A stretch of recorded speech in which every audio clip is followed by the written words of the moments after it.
Welcome back to my YouTube Boulevard. It's your girl Eridentiel. It's been forever, like a while, but nevertheless, I welcome you back to the channel. Thank you so much for tuning in. If you have been here, welcome back. If you're new, welcome. So it's been a while, you guys. Internet has been messing me up, and there is a way you get really demoralized if you're going to upload a video for 2 days. But I think that has become a song with Ugandan content creators. When it comes to internet, like, internet is a very big, not just big, but a huge problem. Nevertheless, we are here. I'm still here. I've been through the fire. You guys, there is a day you upload a video and you feel like you actually want to delete it out of your device. Like, it takes 3 days, 2 days, and at the end, after it has consumed your 4 GBs uploading, and then it's like, upload failed. You have to start afresh. Like, it's so demoralizing. So that's exactly what happened to me the past few days, that I've not been able to put out anything. But here I'm back again. I hope you enjoyed my last video, and some of you were asking what was in Kampala. Is there a saving grace in Kampala? Like, why would someone cry even after very many years of that incident? But you guys, that thing is so, I don't know how to say it, but it is one of the moments that I remember so vividly in my life. A lot of things have happened in my life, but that I remember so vividly. I don't know why, maybe because I was young. I really can't tell. And my mom always watches my videos, you guys. My mom always watches my videos, and then she filmed up. He's like, how dare you put me out there? It is not me who changed that money to school fees. I paid the money, and your dad is the one who changed it to what? To the school fees. And then I'm like, Mom, the video is already out. But as far as I can remember, I did not remember who exactly, but I know one of our parents changed the money, and it was mostly Mom who used to come to our school those years, though in the later years it was mostly Dad who used to come a lot to our school. So I thought it was Mom. So clarity is, she says, no, it's not me who changed. You know how I love traveling a lot? It's your dad. Oh my God.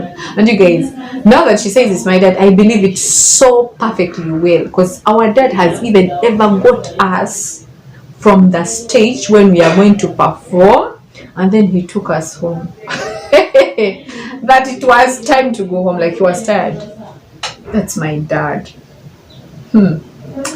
So I think I should now, that chapter is closed. Now I want to tell you something else. Of course, like I told you, schools would organize trips every after like 2 years, a year to 2 years, because you go in the second year, but in the middle of the year or end of the year. So a time had come for us now to go for the trip to Kampala. Finally, we were going to Kampala. We made sure we asked for that trip money every single day. Even when our dad told us that we paid for the trip, we went ahead to the headmistress to confirm that he had paid that money.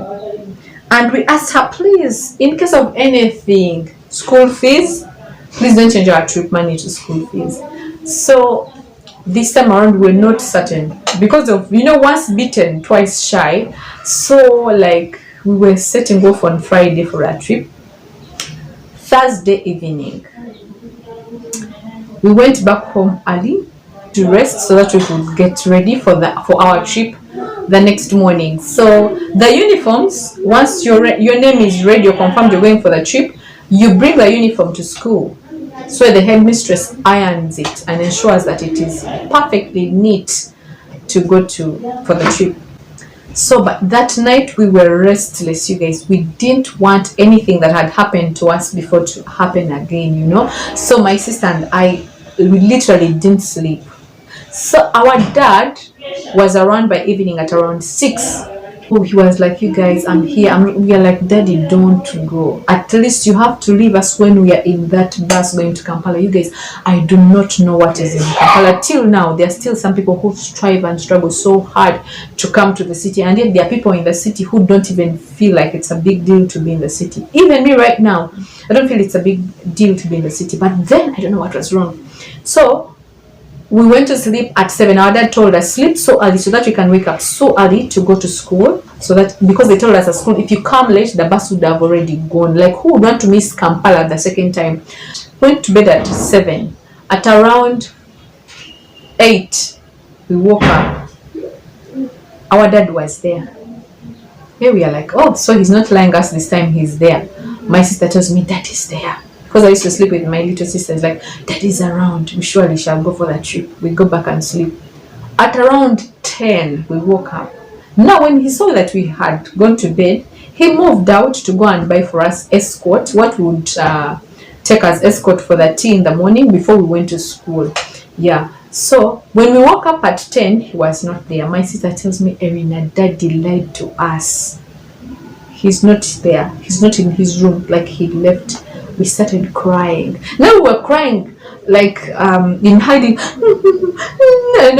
So that our auntie could not hear us, because that was highly punishable. What are you crying for? She came, found us, we were crying, but I think this time she was very understanding. She's like, why are you guys crying? We're like, Daddy has gone, yet it's our trip. Now we are going to miss the trip again. She's like, no, your dad went to the shop to buy something. Please go back to bed. Like, you guys, we could not sleep. Just like on my first flight, you guys, that day I will narrate to you my first flight. Hey, you will laugh. So we go back to bed. But did we sleep really? We stayed there, but somehow sleep comes. At midnight, we woke up. Daddy was back.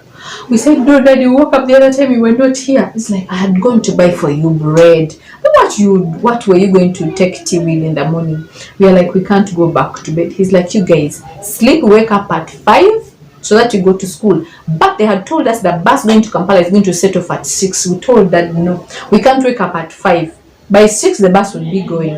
And mark you, that time buses used to travel at night. So every time a big bus would hoot, we used to sleep near the road. Like, woo! We are like, my sister would tell me, oh my God, I think it's not our school bus. I hope they are not the ones going to Kampala. Like, we literally didn't sleep the entire night. So our dad takes us back to bed at midnight.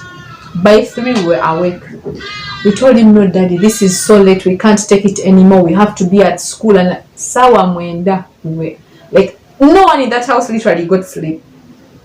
My dad saw it was too much. I think the past experience was still haunting us. Like, we could not be at rest until we're in that bus going to Kampala. We told, no, Daddy, we have to go to school and all that. She's like, you guys, it is 3 a.m. Where are we going to pass? Like, no, Daddy, me have even had the bus. Oh, Daddy. We started crying. We were too much on him. We could not let him sleep in peace. He's like, you know what, you guys, dress up. Let me take you to school. At 3, we bathed, dressed up, and went to school. We sat outside. We found everyone. Even the school was locked because the headmistress used to sleep near the school. We sat at her veranda. Like, she was also not awake. She woke up at around 4. She's like, Tata Erina, what time did you come here? It's like, this. I could not sleep. For peace to reign in my home, I had to bring these girls here. Every bus that passes, they think you guys have gone to Kampala already. Like, you guys, we badly wanted to come to the city for the trip. Other people had told us what was in Kampala. It's whereby you see many cars in a line and they are not moving. Like, we rarely see such things. Like, we used to see cars, but not as many cars when they can't move. That is traffic jam. So they start cooking, because we used to pack rice, you guys. Our school could not afford to buy for us food from Kampala, so we used to come with our food from there in our bus. Then you get a venue, eat, and then continue the trip. So they started cooking our rice when we were at school. It got ready when we were there. By 6, some people are just arriving. For us, we've been there since 3 a.m. Every parent who would come, they would tell them, those ones came at 3 a.m. and they would they would say, hey, Mzee, how come? And all that. Mzee is like, I wanted peace to reign in my house. So he would narrate to them the first incidents. This is what happened before, and the girls can't settle. I really had to do this. So, and Daddy was like, no, since that it is day, many students have come, you are safe, I can leave you. It's like, Daddy, please don't go. Please don't go. Last time they didn't read our names when people were entering the bus. So our dad stayed. until they started reading names of people who were going to Kampala for the trip. We entered the bus. He handed us our upkeep, 10,000 each. 10,000. Some people had a quote of that. We had 10,000 Uganda shillings upkeep when we were coming to Kampala. That money was a lot. And what our dad did, he gave us in 1,000 notes. Okay? And yeah, we only got peace when that bus set off peacefully and started the journey to Kampala. But otherwise, we did not believe that we were going to Kampala. And because I had not slept the entire night, we got sleep and slept in the bus. Part of the journey we were resting because we literally didn't sleep the entire night.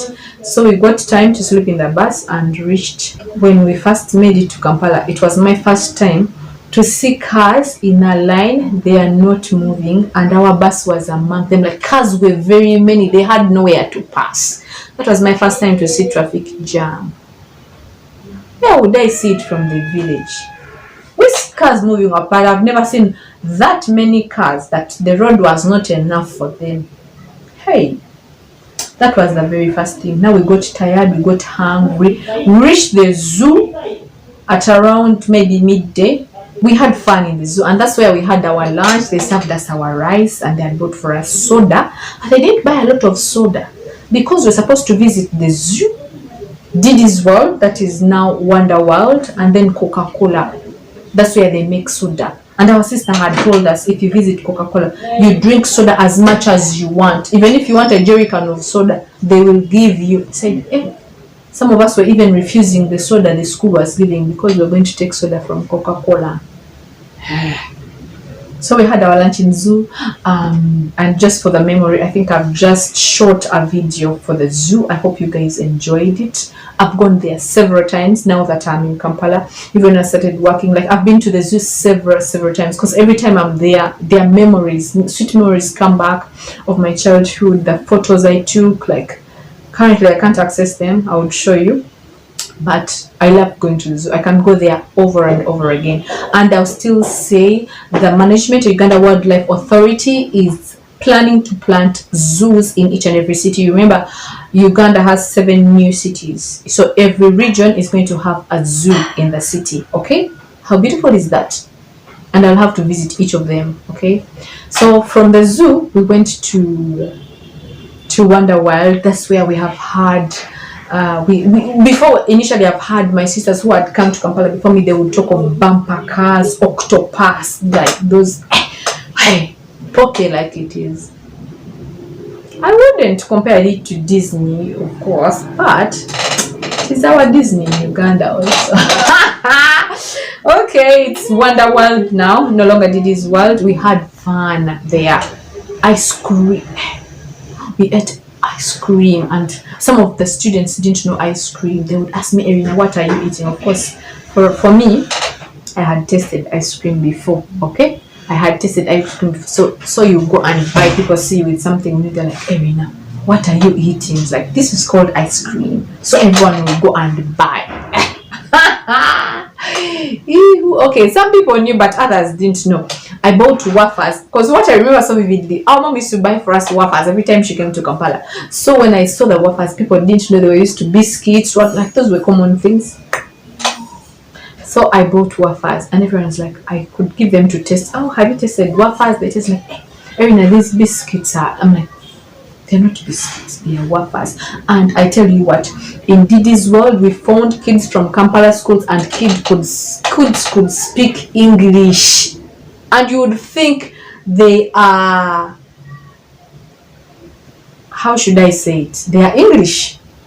We found people of Kampala parents, Kampala what? People were smart. We were also smart, but you know, just this village thing, you would feel like inferior or something like that. We're also smart, but the kids in Kampala are smart. Like you guys, the city has its own.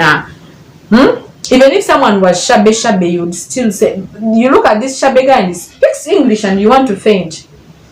I remember they told us you have to learn how to connect with people, talk to kids from Kampala. But some of us, because of our English, you'd only say, how are you?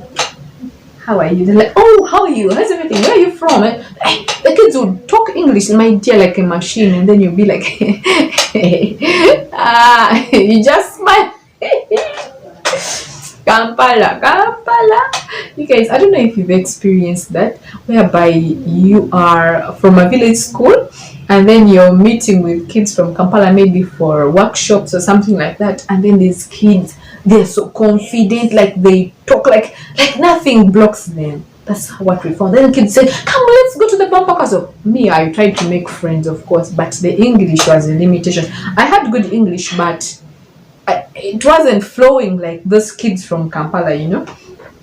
But it's now that I've grown and I know English is not something to boast about a lot, but then English was a big deal. So I made friends with someone who was from Kampala parents. Another girl was from, I don't remember this school. Is it Chitante, something Chitante, Shimoni. Was it Shimoni? Chitante. But these kids had English. Just like, where are you from? What's your name? Give me your box number that I could always write to you letters and send them to you. I didn't know letters can be sent. Of course, we used to learn about letter writing in English, but I didn't know those things existed in real life. I thought they are just in books whereby you write letters and send. So, Kampala, I learned that. I went back home. I was also saying, first we knew these things of writing letters to our parents. You take to the taxi and it sends. But I didn't know how she was going to send it to my school, like from Kampala to me, and then me write back from my side to Kampala. I gave her my box number, but I never received a letter, anything from her till now. If I had received a letter from Kampala, do you know what it would mean in my life? Like, the whole school would know I got a letter from Kampala because I had made a friend from Kampala when we came for the trip in Kampala. But I never received a letter till now. So from the zoo, we had the final destination was Coca-Cola bottling company. And because of the traffic, because you literally have to cross through the city to Namave industrial area, that's where Coca-Cola is. And because of the traffic, at least I got to see a train for the first time, because where that train used to take cargo. That train doesn't work so much these days, but it works. So I got to see a train, and people are like, oh, these are the things we study in types of transport and means of transport, railway transport. I'm like, yeah, that's a train, because my dad had showed me in the newspapers. I knew what a train looked like, okay? So it's like, yeah, that's a train. It carries heavy things. I didn't know a train carries people. You guys, we continue to Namambe, and some of us had refused to take soda from the school that we are going to take from Coca-Cola bottling company. We reached there late because of the traffic, and they were so strict. You don't get inside when it's past visiting time. You don't. We were disappointed again. Like, we're excited to take soda. Some of us were like, they told us you take as much as you want, but you don't move out with it. Some of us were like, no, we shall not even eat food. We shall take like 5 liters. Who takes 5 liters of soda and remains alive? Thank God we reached late and they could not allow us in. So the school talked to us. At least you've watched what? You've gone to Didi's World, you've gone to the zoo. Now we are going back. Now we're so disappointed, and what? So the school told us, no, let us just go to the Wonder World. But the truth, we're not going to Wonder World. They just wanted to cheer us up, so we're excited. Okay, we go to Wonder World and finish our money. Which money? So by the time we reached city center, it was late. People were sleeping already because we were tired. No one was asking for Wonder World anymore. Shoo, they drove us back to where we came from. So that was our first trip in Kampala. But in Kampala, I saw people in suits. People talk English. People walk faster, like busy. Like, I saw tall buildings in Kampala, like, because they used to ask us in those years, what is the tallest building in Uganda, in Kampala? It used to be crested towers. So we saw buildings. We used to see flats where we come from, like ground floor and first floor, maybe ground floor, first floor, and second floor. I had never seen a building so tall. Like you have to literally do like this, and you can't even see as if where it ends. I first saw those things in Kampala. I went back, I just, every neighbor of ours who cared to listen. The buildings in Kampala, the cars in Kampala, like everything about Kampala. But mostly it was Wonder World, the experience. I saw kids swimming. Me, I didn't know how to swim. No one from our school went swimming, honestly. No one. We didn't all know how to swim. So kids, little kids like this were swimming. I'm like, eh. And they are talking English. Eh. You guys, until now, I don't know how to swim. Thank you so much for watching. I hope you enjoyed my first experience in Kampala. Like, it was amazing. It was amazing. I appreciate you so much for being here with me, and see you right in the next video.